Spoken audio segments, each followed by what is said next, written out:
7월 31일 금요일 묵상의 시간 시작하겠습니다. 찬송가 290장입니다. 290장 1절 찬송 부르시겠습니다. 우리는 주님을 늘 배반하나 내 주 예수 여전히 날 부르소 그 참되신 사랑을 베푸시나니 내 형제여 주님을 곧 따르라 주 너희의 비네 주 너희의 비네 주 너희의 비네 항상 비시네. 아멘. 오늘 말씀의 제목은 삼손의 혼인과 실수, 삼손의 혼인과 실수입니다. 성경 말씀은 사사기 14장 10절부터 20절까지입니다. 본문의 말씀 함께 봉독하시겠습니다. 삼손의 아버지가 여자에게로 내려가매 삼손이 거기서 잔치를 베풀었으니 청년들은 이렇게 행하는 있음이더라. 무리가 삼손을 보고 30명을 데려와서 친구를 삼아 그와 함께하게 한지라. 삼손이 그들에게 이르되 이제 내가 너희에게 수수께끼를 내리니 잔치하는 이래 동안에 너희가 그것을 풀어 내게 말하면 내가 베어 30벌과 겉옷 30벌을 너희에게 주리라. 그러나 그것을 능히 내게 말하지 못하면 너희가 내게 베어 30벌과 겉옷 30벌을 줄지니라 하니 그들이 이르되 내가 수수께끼를 내면 우리가 그것을 들으리라 하매 삼손이 그들에게 이르되 먹는 자에게서 먹는 것이 나오고 강한 자에게서 단 것이 나왔느니라 하니라. 그들이 사흘이 되도록 수수께끼를 풀지 못하였더라. 7째 날에 이르러 그들이 삼손의 아내에게 이르되 너는 내 남편을 깨어 그 수수께끼를 우리에게 알려달라 하라. 그렇지 아니하면 너와 내 아버지의 집을 불사르리라. 너희가 우리의 소유를 빼앗고자 하여 우리를 청한 것이 아니냐. 그렇지 아니하냐 하니 삼손의 아내가 그의 앞에서 울며 이르되 당신이 나를 미워할 뿐이요 사랑하지 아니하도다. 우리 민족에게 수수께끼를 말하고 그 뜻을 내게 알려주지 아니하도다 하는지라. 삼손이 그에게 이르되 보라 내가 그것을 나의 부모에게도 알려주지 아니하였거든 어찌 그들에게 알게 하리요 하였으나 7일 동안 그들이 잔치할 때 그의 아내가 그 앞에서 울며 그에게 강요함으로 7째 날에는 그가 그의 아내에게 수수께끼를 알려주매 그의 아내가 그것을 자기 백성들에게 알려주었더라. 7째 날 해 지기 전에 성읍 사람들이 삼손에게 이르되 무엇이 굴보다 달겠으며 무엇이 사자보다 강하겠느냐 한지라. 삼손이 그들에게 이르되 너희가 내 암송아지로 밭갈지 아니하였더라면 내 수수께끼를 능히 풀지 못하였으리라 하니라. 여호와의 영이 삼손에게 갑자기 임하심에 삼손이 아스글론에 내려가서 그곳 사람 30명을 쳐 죽이고 요략하여 수수께끼 푼 자들에게 옷을 주고 심히 노하여 그의 아버지의 집으로 올라갔고 삼손의 아내는 삼손의 친구였던 그 친구에게 준 바 되었더라. 아멘. 묵상을 위한 질문. 네게에서 진 삼손은 어떤 행동을 했습니까?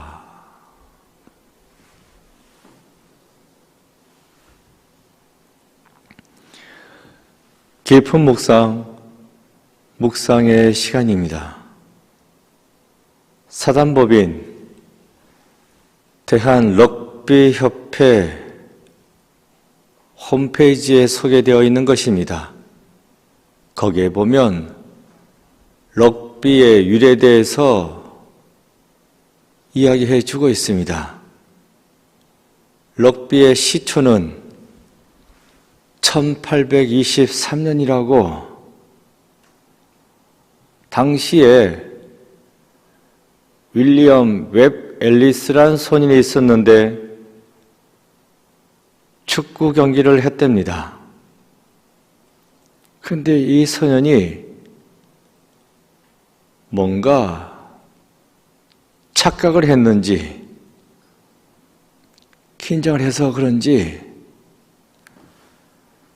축구 시합에 나가서는 공을 발로 차야 하는데 그 공을 한 손으로 가슴에 끌어안고 다른 한 손으로는 사람들을 제치면서 나아갔습니다. 어디까지? 골대까지 그대로 밀고 들어간 것입니다. 골인은 골인이죠. 하지만 이게 축구는 아니었습니다. 운동장에 있던 사람들이 앨리스의 이 모습을 보고 다들 깔깔대고 난리가 났습니다.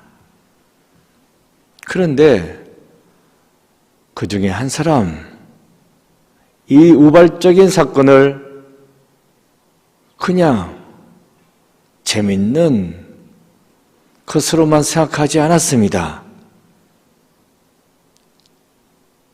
이게 스포츠 경기가 될 수 있겠다 생각했어요. 그래서 럭비가 시작되었다고 합니다. 매 4년마다 럭비 월드컵 경기가 열렸습니다. 그 경기에서 우승하면 우승컵을 줬어요. 그 컵의 이름이 윌리엄 웹 앨리스 컵입니다. 럭비 경기를 시작하는 사람의 이름을 따서 우승컵의 이름을 붙인 것입니다. 그러나 정작 본인은 내가 럭비를 시작하겠지라고 생각을 하지 않았다고 합니다.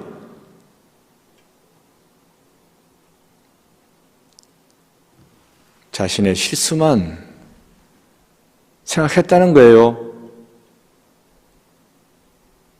그래서 숨기고 싶었다고 했답니다. 실수죠. 이 실수를 통해서 오늘날 럭비가 시작되었다. 이렇게 대한럭비협회 홈페이지는 소개해주고 있습니다. 이것이 주는 메시지가 있습니다. 실수도 좋게 사용해야 될 수 있다는 것입니다.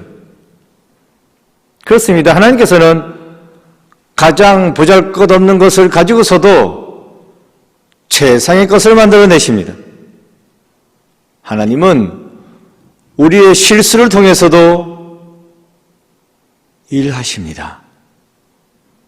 가장 황폐한 쓰레기 더미 속에서도 하나님은 가장 위대한 사역을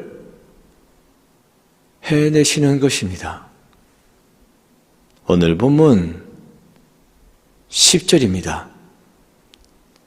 삼손의 아버지가 여자에게로 내려가매 삼손이 거기서 잔치를 베풀었으니 청년들은 이렇게 행하는 풍속이 있음이더라. 이 당시의 풍속인데 대략 약혼식을 했다 하는 정도로 생각을 해보면 되겠습니다. 온 가족이 다 모여서 또 신랑, 신부, 친구들이 다 모여서 조만간 있을 결혼식을 앞두고 행사를 가졌어요. 결혼할 거다 하는 행사니까 약혼식이 되겠죠. 이 약혼식을 진행을 했다는 것입니다. 결국 마누아는 아들의 요구를 들어줄 수밖에 없었습니다. 우리 하나님의 백성은 이방 여인들과 결혼해서는 안 된다. 율법에 나와 있지 않냐. 그런데도 삼손은 하겠다고 우겼고 자식 이기는 부모가 없다고 했나요? 마누아는 아들의 요구를 들어줬습니다. 근데 사실 지금 삼손이 블레셋 여인과 결혼할 때가 아니죠. 블레셋 사람들의 억압을 당하고 있는데 뭐가 좋다고 블레셋 여인과 결혼을 하겠습니까? 그러나 삼손이 이렇게 하는 데에는 다 이유가 있다고. 부모도 모르는 특별한 이유가 있다고. 그것은 어제 본문인데 4절에 나와 있었죠. 그때에 블레셋 사람이 이스라엘을 다스리니까 너에게 삼손이 틈을 타서 블레셋 사람을 치려 함이었으나 그의 부모는 이 일이 여호와께로부터 나온 것인 줄은 알지 못하였더라. 블레셋 사람을 치기 위해서, 그 기회를 얻기 위해서, 틈을 얻기 위해서 삼손이 블레셋 여인과 결혼하고자 했다. 이 사실을 아무도 몰랐다. 삼손 외에는. 하나님이 시키신 일인 줄은 기도 많이 하는 그의 부모도 전혀 몰랐다. 4절에 이렇게 나와 있습니다. 그러니까 한마디로 위장된 결혼식이요, 위장된 약혼식이라 할 수 있겠습니다. 이렇게 위장된 잔치자리에서 삼손이 수수께끼를 하나 냈대요. 12절입니다. 삼손이 그들에게 이르되 이제 내가 너희에게 수수께끼를 내리니 잔치하는 이래 동안에 너희가 그것을 풀어 내게 말하면 내가 베옷 30벌과 겉옷 30벌을 너희에게 주리라. 지금 내가 수수께끼를 하나 낼 텐데 이걸 풀면 도합 옷을 60벌을 주겠다. 옷 60벌을 걸고 수수께끼를 내고자 하는데 하겠냐고. 하겠다고 해서 삼손이 수수께끼를 냈습니다. 먹는 자에게서 먹는 것이 나온다. 강한 자에게서 단 것이 나오는데 이게 뭐냐고. 이건 일전에 삼손이 사자를 때려잡은 적이 있거든요. 그리고 며칠 후에 그곳을 지나가게 되었는데 죽은 사자 그 몸에 벌들이 꿀을 모아 놓았더라고. 이걸 본 적이 있습니다. 이걸 놓고 수수께끼를 내는 겁니다. 먹는 자에게서 먹는 것이 나온다. 사자, 잡아먹는 건데 맹수죠. 그런데 거기서 먹을 것이 나왔다. 꿀이 나왔으니까 그걸 또 삼손이 먹었으니까 강한 자에게서 단 것, 강한 그 사자에게서 단 것이 나왔다. 이제 이걸 보고 수수께끼랍시고 냈는데 이게 수수께끼는 아니죠. 그냥 자기가 겪었던 일, 희한한 일을 겪었는데 이게 뭘 말하는 거냐고. 자기 개인적인 체험인데 이걸 누가 알겠습니까? 말이 수수께끼지 알아맞힐 수 있는 내용이 아닙니다. 근데 어쨌든 이걸 수수께끼라고 냈어요. 또 사람들 끄떡끄떡하고 풀어야지 했는데 도무지 풀 수가 없는 겁니다. 삼손의 개인적인 체험이니까. 그래서 어떻게 했습니까? 며칠 동안 못 풀고 쩔쩔매다가 새색시 그 삼손의 아내 될 그 신부에게 묻습니다. 단순히 묻는 게 아니죠. 협박합니다. 알아내라고. 알아내지 못하면 너희 집안을 끝장낼 거라고. 그래서 그 신부가 알아내서 말해줘요. 그래서 마치게 되었다. 마쳤으니까 약속은 약속인데 옷 60불을 줘야지. 그런데 이게 정당하게 맞춘 건 아니죠. 삼손도 말합니다. 내 암송아지 가지고 어찌 너네들 밭을 갈고 있는 거냐고. 그러면서 화를 내긴 내는데 부정한 방법이라 할지라도 어쨌든 맞춘 건 맞춘 거니까 그래 60불 주지. 그런데 그 60불을 어떻게 내가 갖고 왔는지는 묻지 말라고. 너희들 또 부정한 방법으로 답을 알아내지 않았냐고. 나도 내 맘대로 그 60불을 어떻게든 너희들한테 주겠다고 해서 아스글론에 내려가가지고 아스글론 사람을 쳐 죽이고 30명을 쳐 죽이고 60불을 가지고 와서 나눠줬다 하는 이야기인데, 어쨌든 부정한 방법으로 알아낸 답이니까 나도 부정한 방법으로 그 상금 주겠다고 이제 이런 식으로 말을 만든 거죠. 여기서 중요한 것은 아스글론 사람이 누구냐 하는 것입니다. 블레셋 사람입니다. 수수께끼를 푼 딥나 사람이나 또 60불을 빼앗긴 아스글론 사람이나 둘 다 블레셋 사람입니다. 이렇게 해가지고 너네들이 부정한 방법으로 답을 알아냈으니까 나도 내 맘대로 옷 60불 마련해 주면 되지 않겠냐고 해가지고 나름대로 말을 만들어 놓은 거죠. 명분을 만들어 놓은 겁니다. 그리고 치고 들어간 거예요. 30명을 죽였습니다. 블레셋 사람. 이렇게 해서 블레셋 사람을 치는 일이 본격적으로 삼손에게서 시작되었다는 것입니다. 애초에 왜 블레셋 여인과 결혼하려고 했어?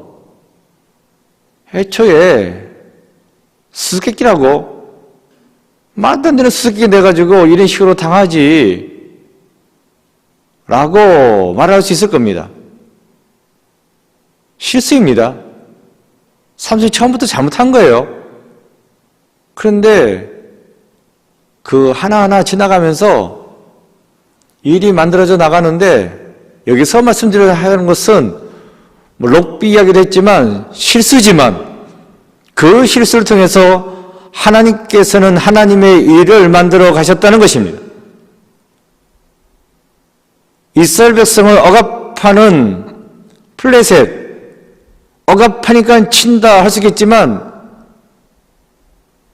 갑자기 왜 지금 와서 딱히 명분이 안 되는 그런 가운데서 어쨌든 명분을 어떻게든 만들어내가지고 삼손을 내세워서 치고 나가는 것입니다.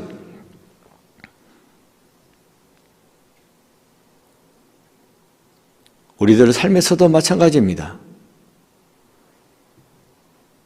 실수인 것 같고 일이 꼬이는 것 같고 문제가 있는 것 같지만 그 사건을 자세히 들여다보면 하나님의 역사하심의 손길을 발견할 수 있다는 것입니다. 아무나 그것을 볼 수 있는 거 아니에요. 삼손의 이 지금 모습들을 기도 많이 한다는 만화도 몰랐다는 것입니다. 그러나 하나님은 이렇게 해서 블레셋 사람을 치려고 삼손을 세워놨다라고 말씀해 줬지 않습니까? 일견 보기에는 실수처럼 보일 수 있을 것입니다. 하지만 믿음의 눈으로 바라보면 그것이 하나님의 일을 이루는 일이 될 수 있습니다. 그러니까 당장 일을 놓고 이히 일비할 거 아닙니다. 지금 이 일 가운데 하나님의 뜻은 무엇입니까? 잘 되는 일이라고 해가지고 하나님의 뜻이 있는 것이 아닙니다. 안 되는 일이고 실수고 문제 있는 일을 할지라도 내가 기도하면서 바라보면 그 안에 하나님의 뜻이 보이실 것입니다. 이 일을 통해서 나에게 하나님이 말씀해 주는 바는 무엇입니까? 이걸 깨달아 알으시고 그 하나님의 뜻을 알았다면 그 뜻을 이루기 위해서 다시금 열심히 맡기진 일을 감당하는 여러분 되시기 바랍니다. 기도입니다. 적혀진 기도문 기도하는 마음으로 읽겠습니다. 사람의 모습을 보고 평가하기 전에 그 뒤에서 역사하시는 하나님을 보게 하소서. 아멘. 고백과 다짐입니다. 하나님께서 흠이 있는 사람을 사용하시는 것을 볼 때 내가 고쳐야 할 부분은 무엇입니까? 기도했습니다. 아버지 하나님, 믿음의 삶을 살아갈 때에 이런 일 저런 일 겪습니다. 좋은 일을 겪을 때만 하나님의 뜻이요 하나님의 일이요 생각하는 것이 아니라 내가 보기에 안 좋은 일도 문제가 있어 보일지라도 그 가운데서 믿음의 눈을 떠서 하나님의 역사심을 바라볼 수 있는 죄들 되게 하여 주소서. 우리들 삶의 사건 속에서 그 순간순간 속에서 하나님의 뜻을 발견하고 그 하나님의 뜻대로 순종하여 맡겨진 일에 충성을 다하는 저희들 되게 주여 돌보아 주옵소서. 오늘 하루의 삶을 하나님께 맡겨드립니다. 하나님, 저희들의 삶의 길을 인도하여 주옵소서. 예수 그리스도 이름으로 기도드립니다. 아멘. 주기도문 하시겠습니다. 하늘에 계신 우리 아버지 이름을 거룩하게 하시며 아버지의 나라가 오게 하시며 아버지의 뜻이 하늘에서와 같이 땅에서도 이루어지게 하소서. 오늘 우리에게 일용할 양식을 주시고 우리가 우리에게 잘못한 사람을 용서해 준 것 같이 우리의 죄를 용서하여 주시고 우리를 시험에 빠지지 않게 하시고 악에서 구하소서. 나라와 권능과 영광이 영원히 아버지의 것입니다. 아멘. 오늘 말씀 생각하시면서 각자 기도하시겠습니다.